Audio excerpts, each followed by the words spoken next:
Hello and welcome to Study Time with Drake Toll. So, I'm not really sure why, but this iPad is completely zoomed in and I'm going to do everything in my possible way, power, shape, form to fix that. But for now, stare on.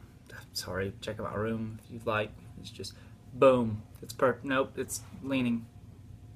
There. So, I don't know if you can hear what's going on, but it's completely out in my room right now. I think I may have finally fixed it. All is well. All is indeed well. So, today, we'll be discussing Miss Cromwell's next test. Woo! So I did like 4 videos on this already, and it really didn't load.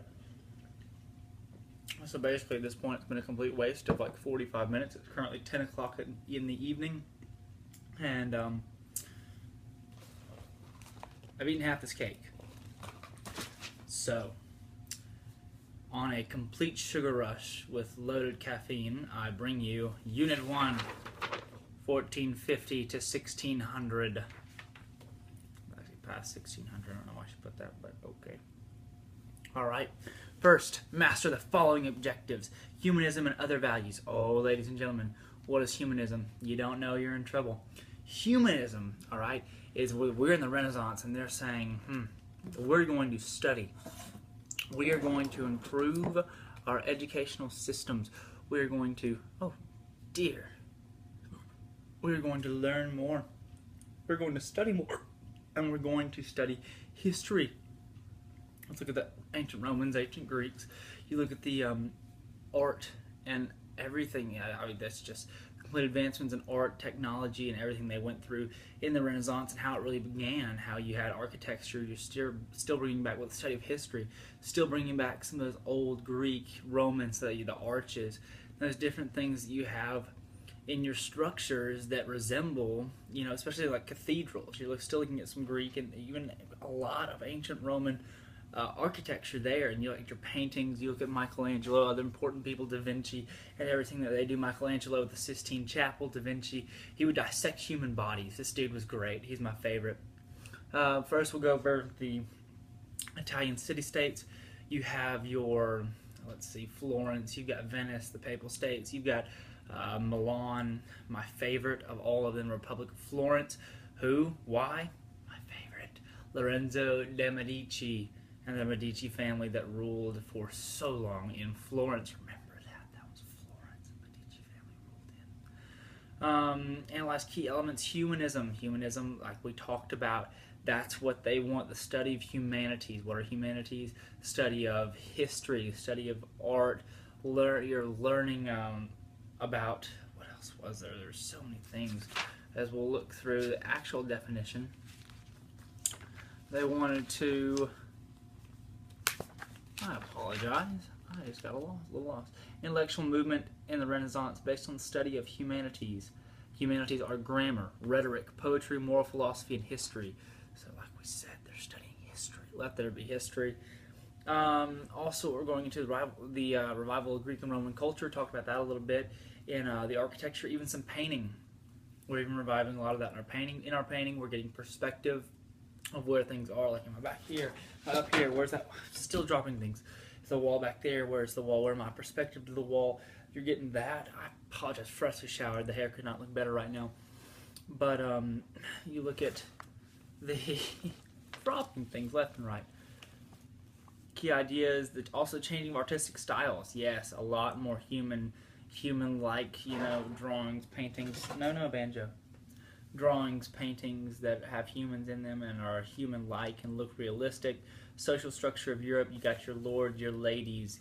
Ooh, you're not messing with your nobles. Under them, you have your different artisans and people like that. You got, your shopkeepers and all those dudes, and then your peasants even below them.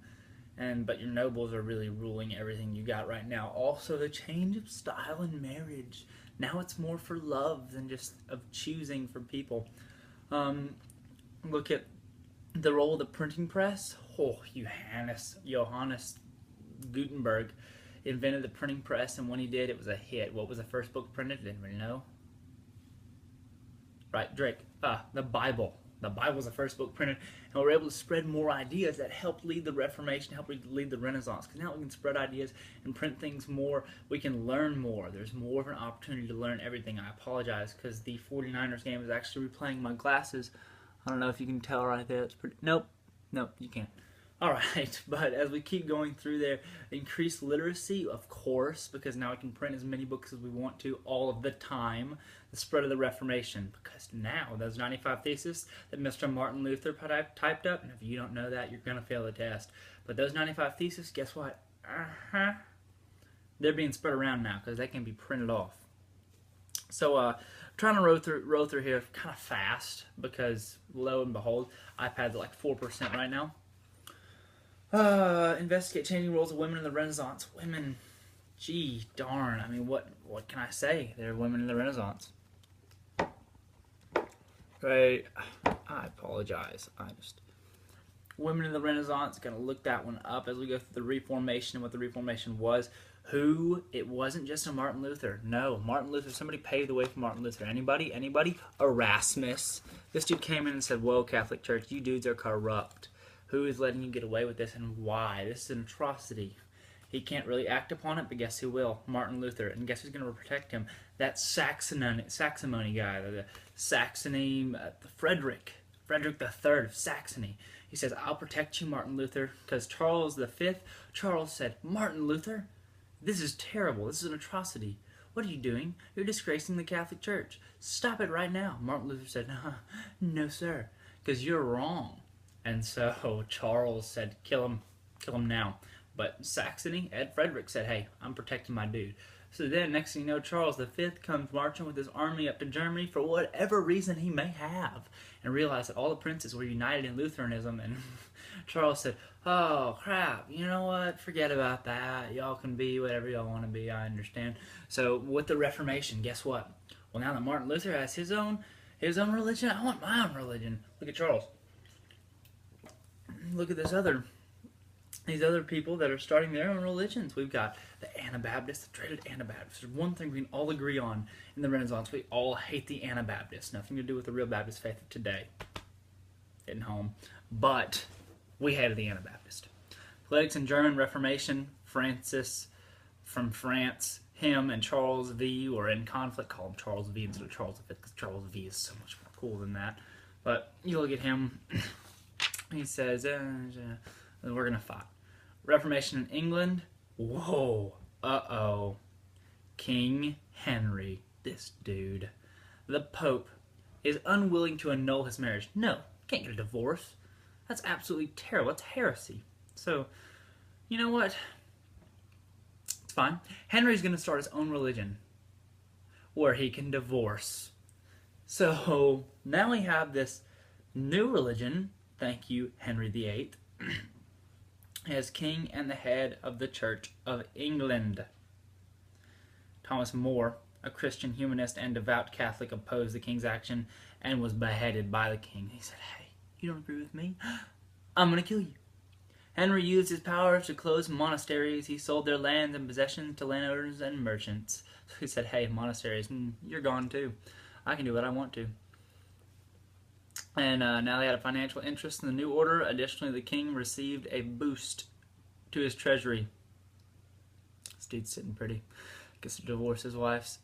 And a boost in treasury. Justification. Let's go over that quick vocab term. Justification is the process of being justified or deemed worthy of salvation by God. Predestination, the belief that God has determined in advance who will be saved. So, hey, you're elected, you're not elected, you're going to know. You're going to know if you're saved or not. If you're not saved, sucks. Because it is what it is. Alright, we continue to roll on through here. The Anabaptist. Why would we even talk about the Anabaptist? That is an absolute atrocity. The Anabaptist is probably the worst people ever. They're the Anabaptist. Anna. I mean, it's never a good thing to have prefix in your word. Anabaptist, the true Christian church, was a voluntary community of adult believers who had undergone why even Reformation in society. Ghettos. Oh, great. This is awesome. The Jews. The Jews who would not convert were forced to live in segregated areas called ghettos. At this point, everybody's like, "Hey, we hate the Anabaptists and the Jews." The Jews just can't ever catch a break. I swear. And they led out of Egypt? Yeah, just kidding. Wilderness for 40 years. The Jews. That mess that happened in the 40s, something like that. The Jews are mostly put in ghettos because they weren't turn over. Excuse me. Also, we're going through exploration. Oh my goodness. Exploration. What in the world is going on? We sail a ship. Columbus says, I will sail to India. Takes a wrong turn, or I guess a right turn, just lands about 3,000 miles off. And we are in the West Indies. What? Thinks he's in India. Indians. No, there, Chris. About 5 billion miles off. But, nonetheless, he's discovered a new world. And boy howdy, when we get to these explorers, it's my absolute favorite because it's so confusing on who went where and why. You have your motives and means. What are your motives and means? Your three, what are they? God, gold, and glory. That's right, your 3 G's. Who told me that? Ben Sturdivant. Kudos to Ben Sturdivant for God, gold, and glory. Dude, without that, you don't have any sailing. You got God, gold, and glory because you want freaking glory for yourself and your kingdom. So now, you've got the new tools. A new tool. There's a race for riches. We want to claim every land possible. We want gold. We want... Oh, no. No, not the M word. Not the M word. That's right. Mercantilism. Mercantilism. We want gold. We want gold and silver. And we're going to be the first ones to find that gold and silver wherever the heck we can find it. And we're going to claim every land and kill everyone off until we find the gold and silver. Mercantilism. So, you got your caravel. Another important word. Caravel is a small, fast, maneuverable ship that had a large cargo hold and usually 3 masts with sometimes my glasses even mess up. Lateen sails. So your caravel is your newly invented ship, and they're like, hey, dude, yes. During the 15th century, European explorers sailed into the New World in new directions. Portuguese ships took the lead when they sailed southward along the West African coast. Portuguese explorers, we go through all of that. My goodness, ladies and gentlemen, let's look at some dang explorers. So, in this new age of exploration, excuse me here for a second, but I'm going to look at some of these explorers and some of these dudes. You got your sweet guys. I'm going to go through these quickly, but it's something we all have to know. Columbus. Columbus, this is looking back at one of our tests that we took in a group, was the Italian who sailed for Spain looking for Asia, but landed on the Caribbean islands. So, hey, I'm looking for Asia, but I'm going to land halfway across the world. You have Vasco da Gama. He was the first to sail around the Cape of Good Hope to Africa. Da Gama, Africa. Hernando Cortez conquered the Aztec Empire. Cortez went to the Aztecs. They said, oh, you are our god. And he said, well, I'm going to kill all of you with my disease. Have smallpox. And you have Magellan. What did Magellan do? That's right. He freaking sailed across the entire world, or his crew did. Magellan just got close and then died. You also have Henry Hudson. Henry Hudson. I sort of rap about him in the 5th grade or something like that. I don't remember whatever happened to that. Henry Hudson was the English explorer who sailed for the Dutch. He established colonies in North America. Henry. Where's the Hudson River? America. Why? Henry Hudson. 2 and 2 together, ladies and gentlemen. You have Pizarro, who I had never heard of until now. He conquered the Incan Empire in Peru. Thank you, Pizarro. Don't really know that much about him. Cabral. He discovered and claimed for Brazil. He discovered and claimed Brazil for Portugal. So it's my favorite part because Spain gets like all of South America. And Portugal comes in and says, you know what, we'll just take little Brazil. We'll just take Brazil. That's fine. Y'all can have the rest. So the Brazilians speak Portuguese and the rest of the continent speaks something else. Then you've got Vespucci, Amerigo Vespucci, the namesake of North and South America. That dude, my favorite. And then Jacques Cartier. He sailed for France and claimed Canada. Cartier claimed Canada for France. But little did you know, France and England getting a little, I don't know if I call it an argument. I don't know what I'd call it, but ends up, England gets Canada. all is well, and Canadians still have yet to do anything ever for anyone.